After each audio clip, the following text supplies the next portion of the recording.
these upfront education and getting things right actually saves time, and time is money.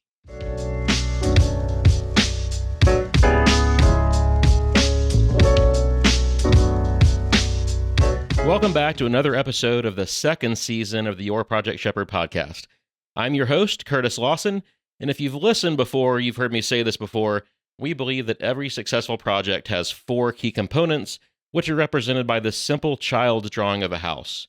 The foundation is planning, the left wall is your team, the right wall is communication, and the roof protecting it all is proper execution. If you have all these components in place, your project will succeed. Take just one piece of that house away and it all falls down. In this season 2, we're discussing what does it cost? And we're going to talk about all the things that people ask us when they place that first call to discuss a project. Joining me today are my first repeat guests, Jeremy McFarland and Matt Sneller. Welcome back, guys. Thank you for having us. I'm sure that our loyal audience heard your interviews on season 1 and they remember everything about you. But why don't you just both take a moment and tell us something about yourselves and your companies. Great. First of all, thanks for having us back. Always a pleasure. And I hope this is helping everybody out there to navigate this amazing process that we're talking about. Brickmoon Design is a residential architecture firm and interior design firm located here in Houston, Texas. We also have an office in Wimberley, Texas, and one in the Woodlands. Been around about 16 years, and we're just passionate about great houses and happy homeowners. Awesome. Matt? Cool. Matt Sneller with Sneller Custom Homes and Remodeling. We are a custom builder and remodeler based out of the Spring area. We build all over the greater Houston area, and we help people live in a home they love. Awesome. So we are talking today about, again, what does it cost? And we're talking about whole home renovations and additions. It's something that all three of us do, design, build those things. And so here's the big question to start with. What does a whole house renovation cost? Or better yet, what does it cost per square foot? It's everybody's favorite question, right? Especially as a builder, right? You love that question, right? It's my favorite question to field. It's awesome. So easy to answer. It is. How would you like to tackle that question, Curtis? There is no price per square foot. Right. I mean, it's just impossible. Right. There's rough numbers you can give people, I think, to get an idea, but it all depends on what type of remodel are we talking about. It's that same thing. There's a lot more information that needs to be asked before you can even remotely come up with even what kind of range that could be in, right? I think we've talked about this before, or we talk about it all the time. Everybody's worst question is somebody calls and say, how much does it cost to remodel a house? Or how much does it cost to build a house? And you're kind of like, let's back up a second. Where are you? What is the scope of work that you're trying to accomplish, right? And there's so many factors that control cost. There's a lot more that has to be unpacked before you can even remotely even come close to answering that question. So there's a lot of education that goes into that. There's a lot of discovery. And you really, especially on a remodel, you got to go see what the condition of the current house is, where things are sitting, what problems are they trying to solve. And a lot of times, whatever their goals are, what their budget expectation is, can help lead the team right towards a solution. And that solution might not be the solution that they're actually thinking of. Mm-hmm.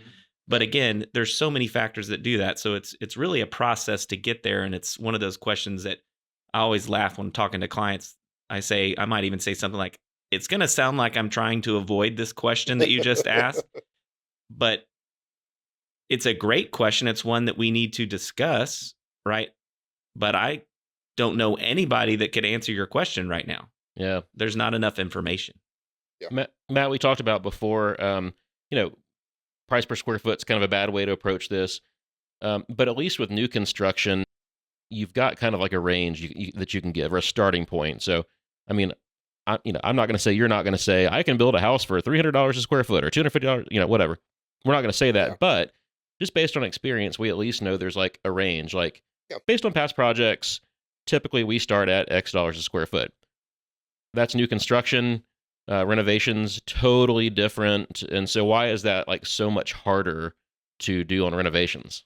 Well, like Jeremy said, it's so much of it is scope of work. I mean, are we talking a complete gutting of the house down to the studs and we're changing out all mechanicals, rewiring, replumbing, new HVAC system? Or are we just talking about, we just want to do a facelift in our kitchen? Or, yeah, we want to do an addition, but we're literally not going to touch the rest of the house. That's rare that happens. Usually, if it's an addition, it means that they're opening up another part of the house to that addition. And it's just, like Jeremy said, you got to walk it to see the full scope of work. We like to ask clients, what are your pain points? What are the things that you want to fix with this remodel? And oftentimes with the budget, it's like it better off if they can give us their budget, and then we can tell them what can actually be done within that. And it may be that first meeting may be, hey, my budget's $200,000, and so it's like, well, I don't know exactly what we can cover within that, but I know we can't do everything you just showed me. And so we generally probably can walk through a house and a client walks us and we're like, in our heads, we're probably thinking, this is a five to $600,000 project, but we're hesitant to say that right away just because we don't want to scare them off. But because it's not like we won't work with you if you don't spend that much money. We're just being honest with you on what you just described. This is how much it's going to actually cost to do that. What I found a lot of times, there's this misnomer in the marketplace that if you share your actual budget with the builder or the architect, that they're going to spend all of your money, Yeah. right? And what I want to say about that, and I actually address this with clients when I talk to them, because I always ask the question, hey, what do you hope this costs? And the reason I put it that way is that's framing the expectation of this is what I would like it to cost. Then I'll talk about what the actual scope of work is, and we'll walk through that. And I'll say, we'll circle back on that question and be like, okay, I know you said that you hope this costs that. I'm not going to sit here and tell you what you just said is going to cost this. But based on historical projects and things that we've been through over several years and, current market conditions, whatever's happening at the time, this feels like it's going to be more than that or in more of this kind of range. If this scope of work ends up in that kind of range, is that something that you're going to move forward with? And again, it's just saying, hey, let's be honest, let's communicate. Our job as a team, right? And I keep going back to team, right? It really is a team. Is we all want you to love your house. We want you to love this experience as much as you can, right? And at the end of the day, understand what you got and why you got what you got. And there's a lot of different value propositions in that process. There's a million ways to move the needle up or down. And so really unpacking their brain and heart and understanding what their goals are, what's important to them. I'll use language like, we're going to have a list of must-haves and we're going to have a list of luxury items. And we got to slay the must-haves and we got to shoehorn as many of the luxury items in there that you perceive as value to you and your family in this range that we're trying to go to, right? And we're going to always talk in ranges till we get enough information or data. I use language like this. We got to get enough meat on the bone to where we can actually sink our teeth into it to narrow that range down. But right now we're talking in orders of magnitude so that we can make sure, one, is this even a project that we even need to spend design dollars on or go down this path any further? Well, I think, like you said, the value. That's what you're trying to figure out that first meeting is where is the value at for you, and at what point does this project exceeds the value that you're going to get out of it? Yeah, and I know both of you guys, right, and how we run our businesses, and we're passionate about our people, right, and taking care of them. And some of that is also helping them make good, wise investments. And so you got to really talk through, how long are you going to be here? If we do all this, you're going to live here for 5 years, 10 years, 15 years? Is this your forever home? Is this a stepping stone to this next thing? And how important is resale to you in this conversation? Yeah. Right? Because I'll talk to some older clients, right, where this is the last house, and I'll listen to them communicate about, well, we don't want to do this because then we're going to be priced out of the market. And then I'll listen to them and I'll look at them and go, does that matter? Who cares about the market? Like, well, I mean, we care, but you. like that's going to be your kid's problem later, not or opportunity. Yeah. And even with younger people, though, I think sometimes there's too much of a focus on resale value. There has to be to some extent, right? But at some level, it just has to be about quality of life. What's the quality of life? What's kind of the enjoyment factor for you and your family? If you don't get back every dollar that you put into it, that's okay if your family enjoys that for a period of time if it meets your needs. Correct. And so we're just trying to balance all of these different factors, but help them, give them the information, educate them on the process and what's involved. And then ultimately, they have to make a decision on what path the team is going to lead them based on their perceived value that they're trying to accomplish, whether that's quality of life, an investment, or a combination thereof, and what problems are we trying to solve? Yeah. Because what we all are is excellent problem solvers. That's what we're trained to do. Think critically and put together a process that gets them to solve those problems. Well, and Jeremy, you're like you said, we're similar. Our businesses are similar, and we might not be the right fit, but we want to figure that out as early as possible and help them find the person that is the right fit for them. And so if all they care about is resale, and this is more of an investment for them because they know that their company's going to move them in 2 years, then hey, let's go to somebody else that's going to be more of in the budget remodeler that's just going to kind of do a facelift, and you'll get most of that money back. But that's not going to be the case with us. And you maybe don't need to hire a full architect. Maybe you just need somebody that can just do some drafting for you for the changes you're going to make, or whatever it is. But if we know what your desired outcome is, if we start from that end in mind and work backwards, then we can figure out what the best team is, whether it's us or not. And so back to that question, how much does it cost to do a remodel, right?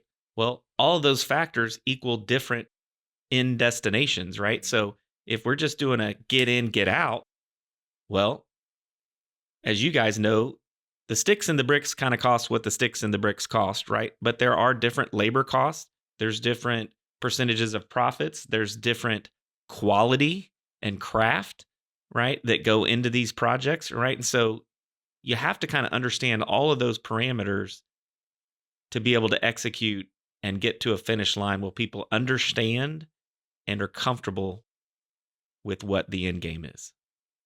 And so, man, that's really hard to answer on that first phone call. Yeah. So Matt, let's say you've got somebody who wants to meet you on site to talk about a remodel, and you go out there and you're walking through it and you're like, man, this is a $500,000 project. And they're like, yeah, we've already talked to some other contractors and we've gotten some bids of like $300,000.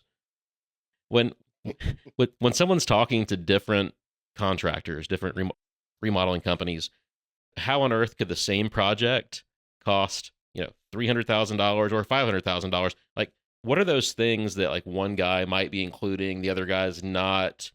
What swings that much? Well, I mean, that happens all the time, unfortunately.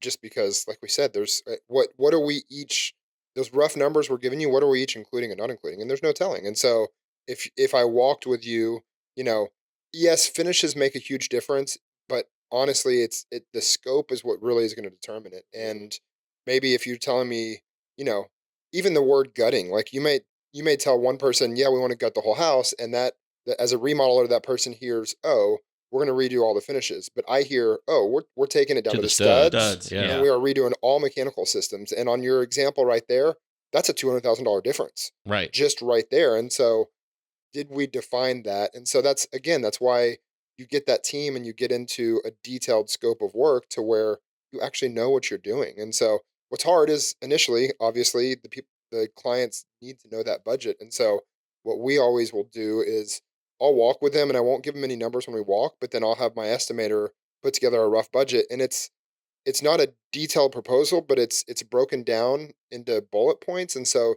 they can actually see what we're including. And then it's like, hey, how's this compared to the other people you're talking to? Like, oh, well, they just threw a number out there. Like, well, what did they include in that number? Well, I'm not sure. And so it's like, you got to have that information. Yeah. And what I always say when clients come in, we have to educate them on the whole process, not just one piece of the process. So when somebody say, how much does it cost? Well, there's this the construction costs. And then there's also, hey, this whole soft cost side, which is architecture, engineering, surveying, soils testing. There's potentially civil engineering. I mean, drainage is a hot topic, interior design. I mean, there's a lot of things, or the potential to have a lot of people involved to get the puzzle created and the roadmap for everyone downstream from that point forward to actually follow, right? And so just like in building, you can get Billy Bob out of the back of his truck, right, that may be able to execute a project at what level of craft, TBD, right? But that's a much different approach than coming from it very holistically to say, I need somebody to help me get from point A to point B, educate me along the way, ask the right questions that I don't even know what to ask, so that I don't get to the end going, oh, shoulda, coulda, woulda. I wish I would have known that, right? I would have ended up with a completely different expectation or budget or finish line. So there's a lot of things that we have to communicate up front about. And so, on the construction side, I hear that all the time. Well, I've had, 3 people came out here and it's, I got a $400,000 range. And I'm like, okay. And the same thing happens architecturally. Well, I got online and I get a set of plans for $1,500, right? Yeah, or this builder has their in-house person that can do it for, $2,000 or whatever it is, right? And I'm like, those okay, guys are the worst. Yeah. No, and not to say that there's a lot of different paths to get there, right? But ultimately, we got to get in a framework where we're all communicating about the same ideas and understanding what's included in that number. Well, and I think what we have to educate people on, to your point earlier, Jeremy, about it's like they're scared to give us the real budget because we'll just use it all. It's like, it costs what it costs, and I don't adjust my margin to fit the budget. I have a margin that I need to hit to keep my doors open. Right. And then, yeah, there might be a little bit of fluctuation there, but for the most part, I need to make what I need to make. It costs what it costs. And does that fit within your budget? It's not like, oh, they told me they have a $300,000 budget and it's actually only 100,000, so I'll make 200 grand on it. No, like, Yeah. if it costs $100,000, you put your markup on it and you're under budget. But just that idea drives me crazy, that people just they are not willing to give that budget, because it's like, do you do this when you go to the car dealership? Like, do you say, I want a car? Well, how much do you want to spend? Well, I don't know. How much does it cost to buy a car? Well, I don't. What do Which you part of the want? lot do you want to go to? Yeah, Do you want to go over exactly. to You the wanna go to the used lot, the ones that are in the salvage yard that we Yeah. can pull out? How much does the car weigh? Yeah. What color is it? Yeah. Yeah. So, there are a lot of ways to control cost, right? And even on the architectural side, right, I use this language with clients. There's get or done drawings, which I didn't learn that in architecture school, right? And Technical term. And then there's really good drawings and everywhere in between, right? And so what I always tell clients is, you get what you pay for, and what you pay for is the tool that everybody is following, right? So if you want stress and to be involved at all times, get pinged with a gazillion questions and potentially have a bunch of change orders, get a get or done set of drawings, right? If you want that to go smoothly and you want to understand what you're getting and you want the builders to actually follow the drawings, because guess what you guys are great at? Building. If we can give you guys the information, the tools, and the decision to execute what the client's vision is, and the price that you put on that is accurate, and the client is in agreement with what that costs, guess what happens?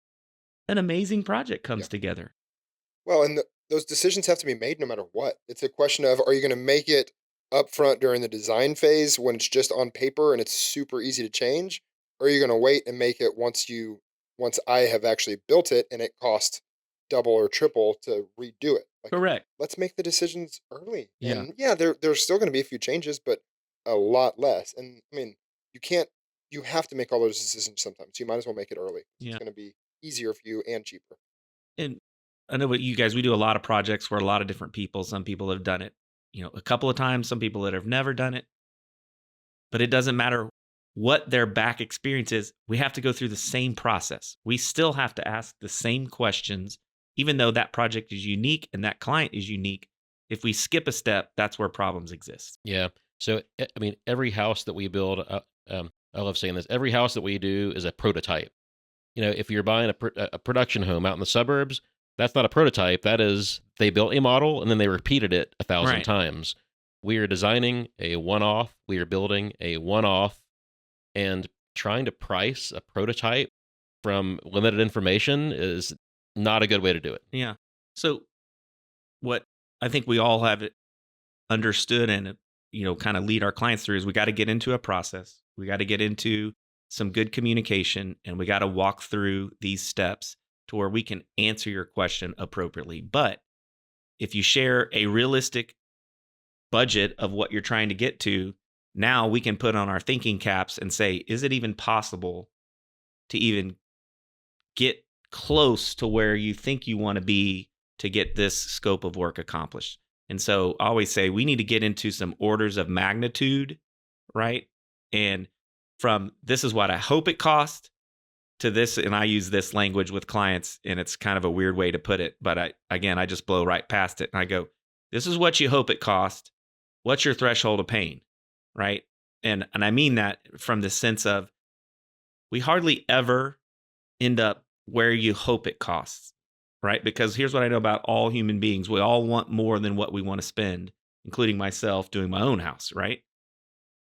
And there's usually more than one person involved in the process. So we're trying to take two brains and hearts and perspectives on money and what our needs are.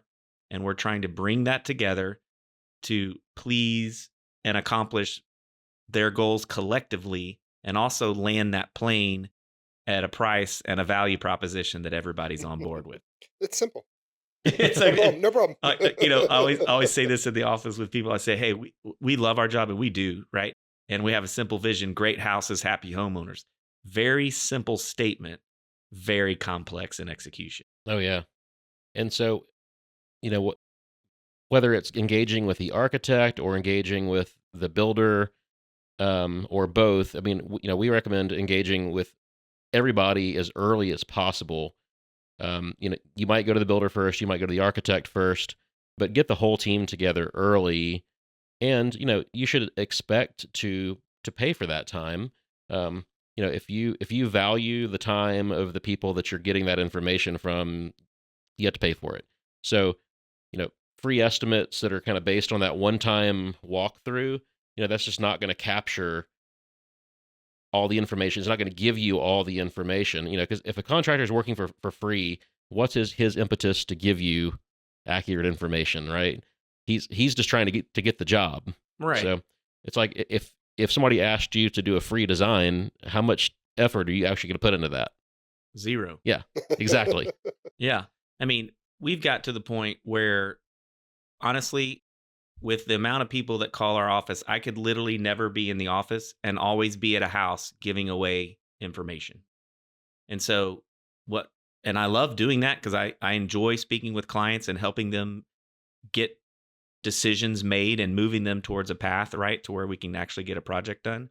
But we have to ask a lot of questions up front, right, before we would actually show up on site, right? And we actually charge a consultation fee. So let's shift just a little bit more, kind of not what things cost, but what some of the cost drivers are. Especially in an older house, a lot of our housing stock, at least in this part of Houston's 1950s, 60s or older. So like on an older house especially, but really in any house, what are kind of some common hidden things that you should be budgeting for, Matt? What are some of those hidden? How much time do we have? Exactly. Where do we start? Yeah, Do you want this alphabetical or? Yeah, hidden gotchas, cost drivers that people may not think about. I mean, the hidden stuff is hard because obviously it's hidden. You don't know until you open up the walls. But I think that is the part of it. It's doing additions or structural remodels where you're opening up walls. That's where you open up the walls and you really find things that you don't know. I mean, we try to do a good job, and I think most builders do, bring our subs in ahead of time and get them to look at it to where, my plumber looked at this and we're pretty sure there's not any plumbing in that wall. But then you open it up and there is, and it's like that makes no logical sense, but there is plumbing in there, and so we have to deal with it at that point. So try to do your research and get the guys out there to figure it out. But I think the biggest, we're doing a project around the corner from here that's a early 1900s house, and we knew we would have some issues at the pier and beam house. But I mean, one thing we uncovered was there's an abandoned tunnel underneath there from apparently some plumbing work they did at some point in time, and it was 3 feet across, 12 feet long, and it was just full of water. Like it just filled up with hundreds of gallons of water, and it's like that's just been sitting underneath this client's house for years. And it's like, well, no wonder your kitchen would never dry out, and it always smelled like Right. mold and rot. But it's like we can't really know. I mean, this was a crawl space that you literally, part of our scope is digging out the dirt so that we can access the crawl space, and so we literally couldn't get in there to see that. So things like that. That I mean, anytime you're in an older home, um, you always have to think about, is there rot, is there insect damage. But fortunately, we can probably, as a builder, we can probably walk in and say, I bet there's going to be trouble in that area there. We just don't know what it is until you open it up. And so a lot of times what we'll actually do is, if a client's signed on with us and they're really serious about the project, is we're putting together that detailed proposal, we'll actually do some investigative demo and say, hey, we know there's something going on there. We're not sure what it is. So let's cut a few holes in the sheetrock and figure out exactly what's going on so that we can put together a detailed estimate. And that way we don't have to deal with this as a change order later on.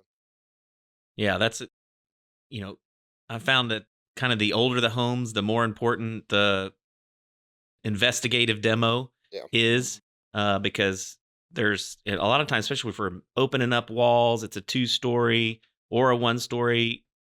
Sometimes it's hard to figure out what the load bearing walls are and what's happening. And if we move this up in a crawl space, do we actually have support under there? How are we transferring the loads? There's a lot of things that we got to look at, but that's where using somebody that's knowledgeable and is experienced is really critical, right? And having the forethought to know, like, these are the problem areas that I need to think through and look at. And I've done 3 of homes kind of like this one, and now I'm going to go investigate this. And I've been there, done that, and we can talk about it. Really important. One of the big things I look at initially, especially, we got a lot of ranch houses, 1-story ranch houses in Houston, right? In that 50s, 60s range. People call and they want to do a remodel. And one, are we in the floodplain? Flood maps have changed. I don't know. I just bought this. I moved here from California. Whatever that is, right? They don't know about it. Sometimes the realtors don't communicate about it. And what do I actually have? Or I'm in a historic district. I didn't even know I was in a historic district. Well, now we have these guidelines that we got to go through that you didn't even know that you purchased, right? And so that's just, one thing, but drainage is a big thing. So one of the things I talk to clients about, and they say, I want to do this big remodel to this 1-story ranch house. And I go, well, let's just look how far out of the ground this foundation is actually sitting. And have you had any water infiltration challenges? Oh, well, yeah. I mean, the back corner, I mean, the wood floor is a little soft in that back area, right? And always has been, but we just fix it occasionally, right? And so you go out there and you look at it and you go, all right, the lot's actually draining into that back area, and the detached garage with the breezeway, we're actually the goal is to connect the two of them. And now we have no way to get water out of the backyard. And guess what? We're not going to pump your house out of the ground, right? So is this even a good house to even consider what you're talking about? So sometimes my initial architectural consultation happens at, I have this house under contract, and I'm in my option period. That is a fantastic time to go get some real knowledge to come out and investigate a house. And hey, what you want to do, this one, like I do this with clients where they might have 2 or 3 houses that they're looking at, and we go visit each house and we talk and we understand what their goals are. And we look at it and then we start saying, this house is better for that solution. Now there's other factors like location, where my kids are going to school and all kinds of other things, right? Yeah. But just from a pure, which house is a better house to remodel, there's some things that we can talk about there. Yeah. Do you get calls to go out with realtors and clients to look at houses kind of pre-purchase? Yeah, absolutely. And I think it goes back to what we talked about even last season. It's the team. And so if you think you want to do you're either looking at a new house that I'm either going to tear down and rebuild, or I'm going to do a major remodel on, then pick that team. I would say at a minimum, get the builder and the architect, or call one or the other and let them bring on who they recommend. And then, yeah, go to those houses with them. I mean, that's very common that we do that. It's, hey, we're thinking about moving to X area, and we, want to look at 2 or 3 houses and get your input on Yeah. it. And like Jeremy said, it may be that, hey, yes, this one's less expensive, which means you'd have more money to remodel, but you're gonna have to spend a lot of money bringing it up to code or redoing the HVAC or whatever. Whereas you could spend a little bit more on the purchase, but you're not gonna have to spend as much on the remodel. So ultimately, this one's actually a better value proposition for you. So Yeah. Yeah. And, if you think about that process, there's education, but education helps you make a wise decision. And so when you say, team, it's critical. Team is critical, right? But I think sometimes clients think, if I go pay for some consultation, I've picked my team. Maybe you have, maybe you haven't, but I'm going to go get some wisdom. Yeah.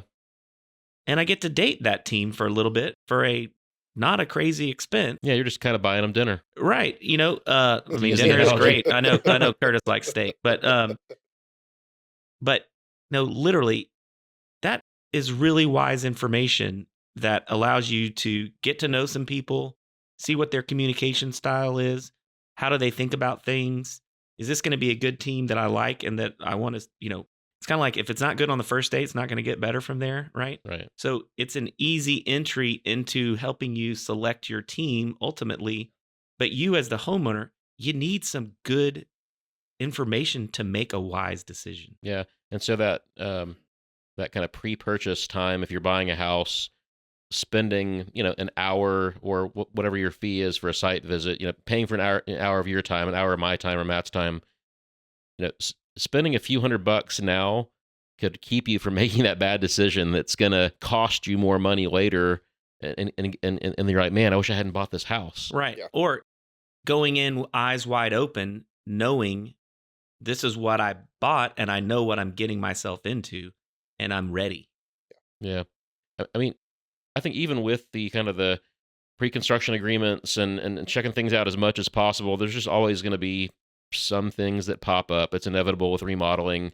So, we have to try to mitigate those risks by, maybe having a contingency budget that's like specific to that unknown. So if we can't do the investigative demo, we can't dig into that wall right now, we say, we know there may be some problems in this wall, so I'm just going to put an extra $10,000 in the budget for that area. And if you use it, you use it. If you don't, you don't. Great, you just save some money. Yeah. I mean, you got to do that because we know, I always refer to it as the remodel snowball, right? We're going to touch something in a house that's going to knock down a domino, that's going to knock down another domino, and we've got to figure out, where do we stop it? Where does the domino train end? Right? And so through this process, as we're talking about goals, vision, hopes, dreams, wishes, budgets, for us to land that plane, we got to manage that snowball, right? And those unforeseen things that are coming that we may predict, we may not, but there's going to be something that requires some all hands on deck. Yep. Let's think through this and we got to make a decision as a team, and the homeowner's part of that team. Yeah. Well, and I think the contingency is great not only for those items. I think also as a builder, you have to look at the set of plans, and I think the less detailed the plans, the higher that contingency probably needs to be. For Because sure. again, you haven't spent the time to figure everything out ahead of time, and so I'm gonna have to figure it out on the job site, and there's gonna be extra work involved in that. So, a super detailed set of plans. Yes, it takes longer to bid, but it means that you probably have thought of everything and caught everything. So that contingency is not only good for the unforeseen construction items, but also those items that maybe aren't on the plans. So Yeah, you gotta be careful with and that. so spending an extra, I don't know, $10,000 on architecture might save you an extra 10 grand in your contingency that your builder's going to build in, just because he doesn't know. He has to figure those things out later. Yep. And the hard part to put on that, if I add a little extra to that, Sure. is what level of stress did I just sidestep, or time that I can spend on my job, making money, doing what I do well, instead of Absolutely. having to drive to the job site all the time because Absolutely. we ran into something that, oh my goodness, I need a decision right now. And as you guys know, construction is sequential. You can't step past a step to keep going. Yeah. So there's times where projects are sitting still. It's one of, could be one of a few things, right? One, there's a decision that needed to be made that hasn't been made, and so we got to wait on this, or somebody changed their mind, or we're waiting on some supply or material to get here, and we can't keep going till this thing arrives. And so these upfront education and getting things right actually saves time, and time is money. When you spend an extra week in design getting super detailed, instead of just a 1-page drawing that's just a kind of a line drawn with a little bit of measurements, and then you have a 10-page plan set that's got elevations and sections and all that kind of stuff, that's going to save you weeks and weeks of time during the construction. Yeah. So two things that I wanted to mention that are hidden cost drivers that I notice, and one of these you kind of touched on, drainage. So this is maybe like Houston specific, but so City of Houston has all these new drainage requirements, right? That's right. If we're doing an addition to a house in Houston, and now we're covering more of that lot, that might trigger spending $10,000, $20,000, $50,000 on drainage, and that's something that you're never going to get to see and touch and feel, other than looking at the grate in your yard, right? Yeah. That's just money that is you have to do now. It's on the project whether you want it or not. That's right. And again, having a team that's assembling that puzzle and putting those line items in place so that you have a realistic expectation.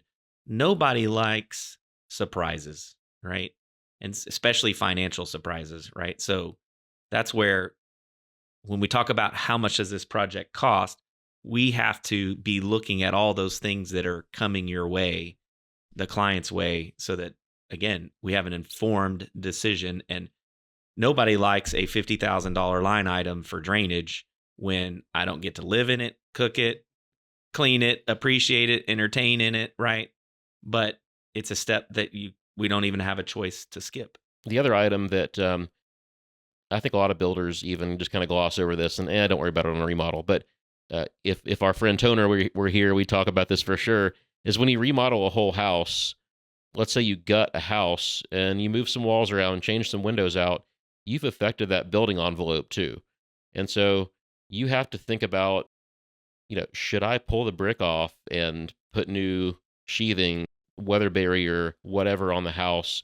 Should I do a different type of window install to, for energy and air filtration purposes? So I think that's one of the huge items that people don't think about, that's come up on several projects for us at least, where it's like, okay, we're doing all this, we should really spend X dollars more to make this house, tight, so you're not having weird mold problems a few months down the road. Yeah, that's the last thing we want, is to finish the remodel, because anytime we open up a wall, especially an exterior wall, we are affecting the way that house behaves. And so, again, bringing in an expert like Toner or building performance designer that is actually going to help think through that. How are we affecting it? What's that going to look like? I mean, we had a project where it was a first floor remodel on a 2-story house, and we didn't really look up in the attic that much because we were doing mostly stuff on the first floor, kind of during the initial phases. And we had Toner come out and goes up in the attic, and it's like insulation is horrible, HVAC system.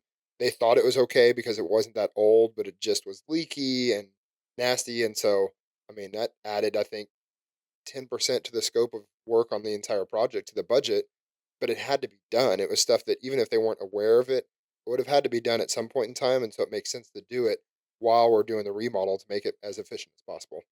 Yeah, we've been talking about things that you're not prepared for in cost, right? And really, when you go analyze a remodel, you really have to start. The clients are focused on the house, right? Like how I live and what it looks like, and how I interact with other peoples and what's next to what, and I need a place to study, and need my kids to have their own bathroom, and all these things, right? So you really have to back up, and you got to look at the context of where this is located. So there's infrastructure, utilities, easements, drainage, power lines. Where's my gas meter? Where's the electrical meter? What's the status of my equipment? So it's all these things that the homeowners are kind of like, I don't even want to talk about that stuff because that's not even what I want you I to just hear. want to make it pretty. I just want it to look good, right? Yeah. And I need an extra bedroom, right? Yeah. But then you go, okay, well, no problem. We can do those things, but you want us to help you understand what it costs. Well, we got to look at holistically what's happening when we do this. Yeah. And specifically for additions, that's a big factor because if your gas meter is right there where you want to push the house out, the panel, the AC unit's right there next to the master, where that wall's going to get pushed out. All those are things that we can do it, but it's going to cost money. And that's not the sexy money. That's not what you get to touch and feel and cook on and that's right. enjoy, right? Yeah. So it's really thinking through all those things. And, those one-story ranch houses where we need a master suite addition, the gas meter and the electrical panel are always on that back left, right? And that's where the addition is, right? So it's really thinking through those things. But, also looking at, what is the status of your foundation? Do you have foundation issues? Before we add on, go up, go out, is this thing moving? Has it moved dramatically? Is it sunk down to grade? Yeah. I mean, there's all these things that we're going to be looking at and thinking through. And it takes people that know what they're doing to do it right. I guess another question kind of on what does it cost? Well, kind of the flip side of this. In a remodel or an addition, what are some things that you can kind of save money on? Like for example, if you said, hey, you can't do kind of your full gut remodel for that $200,000 that you want to spend, what are some things that you might suggest that people look at, just not doing as part of that remodel? And again, I know this is like specific to houses, right? But what are some things where you're like, okay, we need to do more of a cosmetic job, so that means we're not going to do this. It means we're not going to do this. What are some examples of things like that? I'll kind of put you on the spot. I always say the less we touch, the less it costs. So if you have grand visions, I'm going to touch everything and I'm going to move everything, but we're trying to save money, that's a red flag right out of the gate, right? So we got to start thinking through again, what are the things that we're trying to solve? And usually it's a way of living or a quality of life, right? Or I don't have enough space to do this. And so if we can keep load-bearing walls where they are, if we don't touch walls, we might do instead of ripping all the cabinetry out, we might just do new cabinet door fronts, right? I want the cabinets to go all the way to the ceiling, but there's a fur down and there's a whole bunch of things running in that fur down with AC and electrical lines. You go, again, if we're trying to get to a budget, maybe we don't touch that, right? And we make that fur down look as intentional as we can. But now we're not having to redo all those upper cabinets. And I'm picking on the kitchen because a lot of times these remodels are touching a kitchen. If we are doing new plumbing, if we're already doing an addition, if we can put that plumbing in that new concrete area, that's helpful. If we keep plumbing locations where plumbing fixtures are already, that helps. We could get into the window and door conversation for an hour, right? But there's all different kinds of windows and doors. There's replacement windows, which that's a whole nother conversation, right? Versus new windows. And is it in a brick environment or a siding environment? Yeah. And is it vinyl? Is it aluminum? Is it, double pane, triple pane? So some of those are just finish options, right? But it's really about controlling that domino that falls by I touch this, now I got to touch this. Yeah, I think it's easy. It's easy for a client to look at finishes, or it's easy to bring up finishes and be like, "Yeah, you can save $1,000 if you choose a $500 faucet instead of $1,500 faucet." But it's that conversation of just even talking through the steps of what's involved in something with the client. Like, yeah, it does make sense to remove that wall, but you told me you want to keep your floors. So if we remove that wall, what are we going to patch the floors with? Well, now all of a sudden that $2,000 wall removal is now a $30,000 floor replacement for your entire house. Is that does that make sense anymore? Is that still worth it removing that wall? Or, I have an old peninsula that I want to turn into an island. Well, now we got to patch the floor again or whatever. It's thinking through those things with them and just talking through. They don't know what they don't know, and they don't do this for a living. They don't know what the steps are involved, and so they're like, "Oh, I didn't even think about that." It's like, yeah, so it can help them to realize, yeah, that's not really worth it at that point to do all of that. I didn't realize there was so much involved in it. So, and also think you got to communicate to them like, okay, I want to save money. And so we cannot do some of these things. But what you have to remember is this, I'm picking on the kitchen. This brand new kitchen is going to look brand new.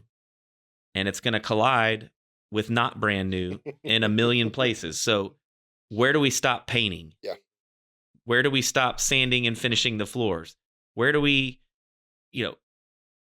that's that remodel snowball that we got to go, okay. And so I'll literally look, the clients in the face and be like, okay, so you don't want to repaint the living room that's sitting right next to the kitchen, and it's the same paint color, and you just got rid of all of the texture in the kitchen, and now you've got textured sheetrock in this area, which I'm fine with as long as you're okay with that.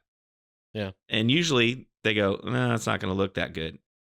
Okay, so do we keep texture on the sheetrock in the kitchen so that blends better so that we don't have to do all that? Or are we going to add some money in here too? Or do we spend less on the kitchen so that we can fix the texture everywhere? Like it's having that conversation. Yeah. Yeah, there's also kind of a definition of what is cosmetic, what falls under that term cosmetic remodel. Sure. We have a client right now who there's an upstairs bathroom, and she's like, well, instead of gutting that to save costs, let's just do cosmetic remodel in there. I'm like, okay, what does that mean? She's like, well, let's just replace the tile and the faucet and the countertops.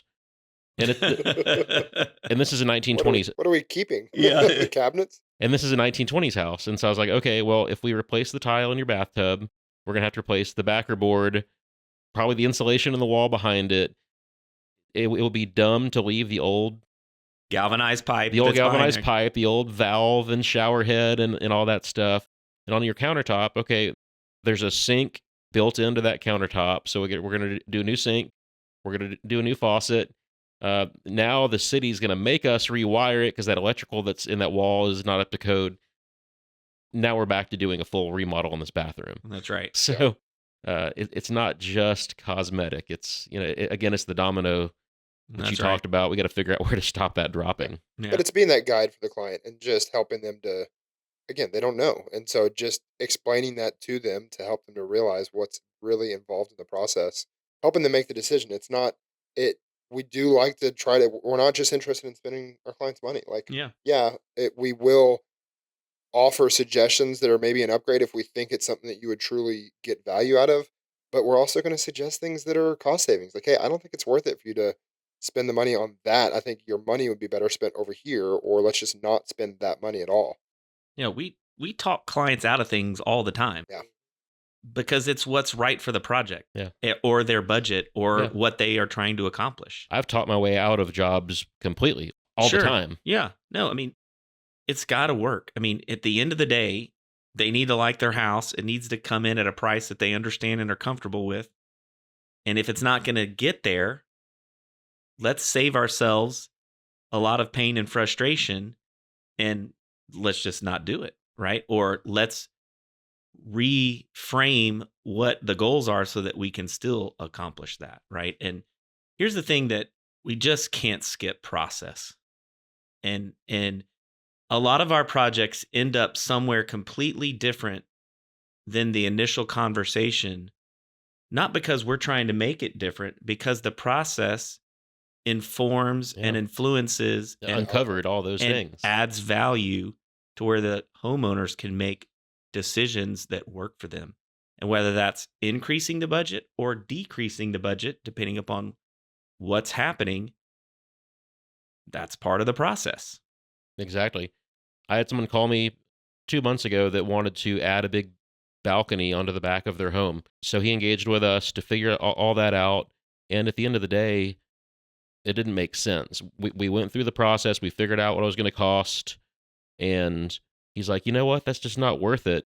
But let's do this other option. Let's scale it back. Let's just put in some large windows to let in some light. So we still did the project, but it was about a third of the amount of the project that we were going to do. But through the process, we just uncovered that original vision just wasn't the right vision for that house and for their budget and for their family.